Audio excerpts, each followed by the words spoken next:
Assalamu alaikum dear students, welcome back to the 5th lecture of class 9 chemistry chapter number 1st.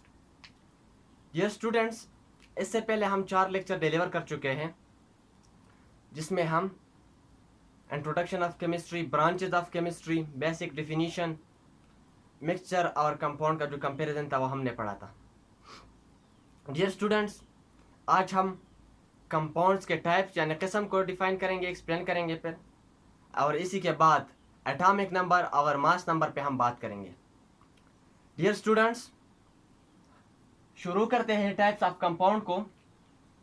तो यहाँ पर मैंने लिखा है टाइप्स ऑफ कंपाउंड, यानी कंपाउंड के अकसाम, कंपाउंड के कितने किस्म होते हैं, किस बुनियाद पे?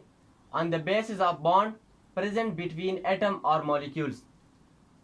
एक कंपाउंड में जो एटम या मॉलिक्यूल पाए जाते हैं, इसके दरमियान पाए जाने वाले बॉन्ड की बुनियाद पर हम कंपाउंड को दो कैटेगरीज में डिवाइड करते हैं. Number first, molecular compounds. अगर मॉलिक्यूलर कंपाउंड की अगर हम डिफिनीशन करना चाहें तो डिफिनीशन कुछ यूं बनेगा: those compounds in which molecules are joined together by covalent bond. वो कंपाउंड जिसमें मॉलिक्यूल्स एक दूसरे के साथ कोवेलेंट बॉन्ड के जरिए जुड़े हो, ऐसे कंपाउंड को हम मॉलिक्यूलर कंपाउंड कहते हैं. For example H2O, water molecule. अगर वाटर की हम मिसाल लें तो यहाँ पर हाइड्रोजन और ऑक्सीजन के माबेन कोवेलेंट बॉन्ड पाया जाता है. ऐसी बुनियाद पे हम वाटर को मॉलिक्यूलर कंपाउंड कहते हैं. और जो दूसरा कैटेगरी है वो है आयनिक कंपाउंड या साल्ट्स. आयनिक कंपाउंड या साल्ट की अगर हम डिफिनीशन करना चाहें तो कुछ जो बनेगा: those compounds in which atoms are combined together by ionic bonds. वो कंपाउंड जिसमें एटम्स एक दूसरे के साथ आयनिक बॉन्ड के जरिए जुड़े हो, ऐसे कंपाउंड्स को हम आयनिक कंपाउंड का नाम देते हैं. For example NaCl. NaCl की मिसाल अगर हम लें तो सोडियम और क्लोरीन के दरमियान आयनिक बॉन्ड पाया जाता है और इसके नतीजे में जो कंपाउंड बनता है यानी NaCl बनता है, इसको फिर हम आयनिक कंपाउंड कहते हैं. डियर स्टूडेंट्स, कंपाउंड के टाइप्स को हमने पढ़ा. अब हम पढ़ने जा रहे हैं एटॉमिक नंबर, इसके बाद मास नंबर. अगर एटॉमिक नंबर की हम डिफिनीशन करना चाहें तो मैंने बोर्ड पे डिफिनीशन लिखा है: नंबर ऑफ प्रोटॉन्स और number of electrons in electrically neutral atom. एक एटम में नंबर ऑफ प्रोटॉन को हम एटॉमिक नंबर कहते हैं, या एक इलेक्ट्रिकली न्यूट्रल एटम में नंबर ऑफ इलेक्ट्रॉन को हम एटॉमिक नंबर कहते हैं. एटॉमिक नंबर की दो डिफिनीशन मैंने यहाँ पे लिखी है. एक जगह पे मैंने नंबर ऑफ प्रोटॉन लिखा है और एक जगह पर मैंने लिखा है नंबर ऑफ इलेक्ट्रॉन्स. लेकिन इलेक्ट्रॉन्स के लिए मैंने एक कंडीशन लिखी है, इलेक्ट्रिकली न्यूट्रल एटम.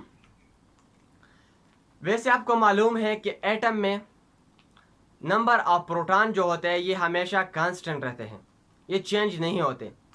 तो नंबर ऑफ प्रोटॉन के लिए कोई शर्त नहीं है. लेकिन जब हम बात करेंगे नंबर ऑफ इलेक्ट्रॉन की तो इसके लिए शर्त यह होनी चाहिए कि एटम न्यूट्रल होगा. एटम न्यूट्रल होगा क्योंकि अगर एटम पे कोई चार्ज है तो इसने या तो इलेक्ट्रॉन गेन किए होंगे या इसने लॉस किए होंगे, फिर इसमें हम नंबर ऑफ इलेक्ट्रॉन्स को फिर एटॉमिक नंबर नहीं कह सकते.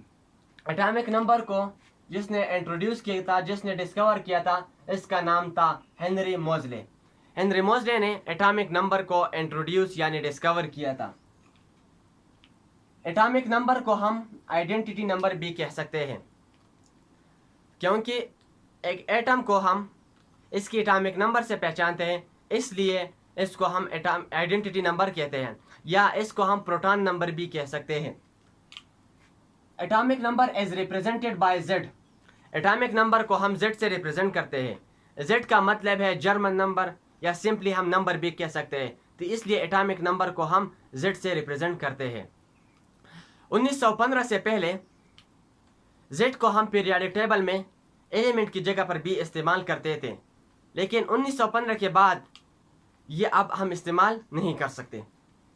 यहाँ पे मैंने एग्जांपल लिखी है, हाइड्रोजन का एटॉमिक नंबर 1 है, क्योंकि इसमें एक ही प्रोटॉन और एक ही इलेक्ट्रॉन पाया जाता है। इलेक्ट्रॉन तब एक होगा जब ये न्यूट्रल हो, जब इस पे पॉजिटिव चार्ज हो, यानी यहाँ पे मैं लिखता हूँ H पॉजिटिव, तो इसमें प्रोटॉन तो है, प्रोटॉन को मैं P से लिखता हूँ 1 है, इलेक्ट्रॉन में E से लिखता हूँ यहाँ पे इलेक्ट्रॉन 0 है, क्योंकि इसमें एक ही इलेक्ट्रॉन होता है और एक ही इलेक्ट्रॉन को इसने लॉस किया है, इसलिए इस पर पॉजिटिव चार्ज आया है। अब यहाँ पे एक प्रोटॉन है, इलेक्ट्रॉन 0 है। इलेक्ट्रॉन क्यों 0 है? वैसे तो हाइड्रोजन एटम में इलेक्ट्रॉन 1 होता है, लेकिन यहाँ पे इसने इलेक्ट्रॉन लॉस किया है, यहाँ पे पॉजिटिव चार्ज आया है, और फिर इसको हम यहाँ पे नंबर ऑफ इलेक्ट्रॉन का जो शर्त है, हम यहाँ पे एटॉमिक नंबर ऑफ हाइड्रोजन के लिए अप्लाई नहीं कर सकते, क्योंकि ये न्यूट्रल नहीं है, क्योंकि यहाँ पर चार्ज है, आप देख सकते हैं यहाँ पे पॉजिटिव चार्ज है, और इसी वजह से H पॉजिटिव आयन को हम सिंपली प्रोटॉन भी कहते हैं, क्योंकि इसमें एक ही प्रोटॉन होता है। स्टूडेंट्स, अब हम मास नंबर की तरफ आते हैं। मास नंबर की डिफिनीशन मैंने यहाँ पर लिखी है, sum of neutrons and protons present in the nucleus. Nucleus में पाए जाने वाले न्यूट्रॉन और प्रोटॉन की तादाद को जब हम जमा करते हैं तो इसे हम मास नंबर कहते हैं। और हम जानते हैं कि इलेक्ट्रॉन की मास बहुत ज़्यादा कम होती है। एटम की टोटल मास जो होती है वो न्यूक्लियस में तकरीबन लाई करती है, इसलिए हम मास नंबर को एटॉमिक मास भी कभी कभार कहते हैं, लेकिन इसका जो असल नाम है, जो सेकंड नाम है, वो है nucleon number.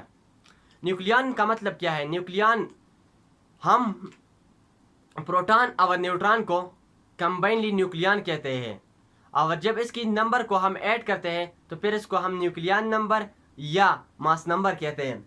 It is represented by A. Mass number को हम ए से रिप्रेजेंट करते हैं। A can be calculated by formula. अगर हम ए को मालूम करना चाहे, यानी मास नंबर को मालूम करना चाहे, तो हम मालूम कर सकते हैं एक फार्मूला से, जो फार्मूला यहाँ पे मैंने लिखा है, A is equal to Z plus N, यानी मास नंबर बराबर होगा किस चीज़ के? एटॉमिक नंबर और न्यूट्रॉन नंबर को जब हम जमा करते हैं। डियर स्टूडेंट्स, यहाँ पे मैंने एग्जांपल लिखी है मास नंबर के लिए। फर्स्ट मैंने लिखा है ऑक्सीजन। ऑक्सीजन का एटॉमिक नंबर 8 होता है, यानी नंबर ऑफ प्रोटॉन ऑक्सीजन में 8 होते हैं और नंबर ऑफ न्यूट्रॉन भी 8 होते हैं, तो दोनों को ऐड करके, दोनों को जमा करके हमें 16 मिलता है, और ये हमारे साथ ऑक्सीजन का मास नंबर रहा। इसी तरह सोडियम में नंबर ऑफ प्रोटॉन 11 होते हैं, लेकिन नंबर ऑफ न्यूट्रॉन जो होते हैं ये 12 होते हैं, दोनों को ऐड करके हमें 23 मिलता है, और हम सोडियम का मास नंबर 23 लिखते हैं। डियर स्टूडेंट्स, हमने एटॉमिक नंबर और मास नंबर को पढ़ा। फिर बारी आती है एक बहुत ही अहम और एक छोटा सा टॉपिक है, लेकिन बहुत ही अहम होता है, नोटेशन ऑफ एन एटम। अगर हमें कोई एटम दिया गया है, इसका मास नंबर भी हमें मिला है, एटॉमिक नंबर भी मिला है, लेकिन हमें ये कहा जाए कि आप इसकी नोटेशन करें, इसको वाज़े करें कि इसका एटॉमिक नंबर हम कहाँ पर लिखेंगे और इसका मास नंबर कहाँ पर लिखेंगे। तो यहाँ पर मैंने एक एग्जांपल पहले लिखा है, यहाँ पे एक्स मैंने लिखा है। एक्स मेरे पास एक एटम है, जनरल एटम मैंने लिया है एक्स। यहाँ पर नीचे जो पोर्शन है, नीचे वाला हिस्सा, यानी एक ऊपर हिस्सा होता है, एक नीचे होता है। आपने नीचे क्या लिखना है? एटॉमिक नंबर को आपने नीचे लिखना है, यानी Z को नीचे लिखना है, और ऊपर वाले हिस्से पे आपने क्या लिखना है? A, यानी मास नंबर। अगर आपको कोई एटम दिया गया हो, अगर इसकी आप नोटेशन कर रहे हैं, तो आपने एटॉमिक नंबर को नीचे और मास नंबर को आपने ऊपर लिखना है। यहाँ पर एग्जांपल मैंने लिखी है ऑक्सीजन की। तो ऑक्सीजन का एटॉमिक नंबर 8 होता है और इसका मास नंबर क्या होता है? 16 होता है। तो ये इस तरह हम ऑक्सीजन की नोटेशन करते हैं। अगर आपको सोडियम दिया जाए, सोडियम की हम नोटेशन किस तरह करेंगे? मिसाल के तौर पर यहाँ पे मुझे सोडियम मिला है, Na सोडियम है, इसकी अगर हम नोटेशन करना चाहें तो 11 और यहाँ पे 23। इसको याद करने के लिए आपके जहन में होना चाहिए कि जो बड़ा होता है वो ऊपर आएगा, जो छोटा होता है वो नीचे आएगा। डियर स्टूडेंट्स, हमारा आज का लेक्चर यहीं पर ख़त्म होता है। उम्मीद है कि आपको समझ आ गया होगा। डियर स्टूडेंट्स, अगर आपका कोई क्वेश्चन रह चुका है या अगर आपको कोई कन्फ्यूजन है तो आप पूछ सकते हैं, हम इंशाल्लाह आपको जवाब देंगे। डियर स्टूडेंट्स, अगर वीडियो अच्छी लगी हो तो वीडियो को लाइक करें, चैनल को सब्सक्राइब करना मत भूलिए, दोस्तों के साथ ज़रूर शेयर करें ताकि उनको भी कुछ फ़ायदा हो इस लेक्चर से और हमारे आने वाले लेक्चर से भी वो मुस्तफ़ीद रहें। और नेक्स्ट वीडियो तक अल्लाह हाफिज़।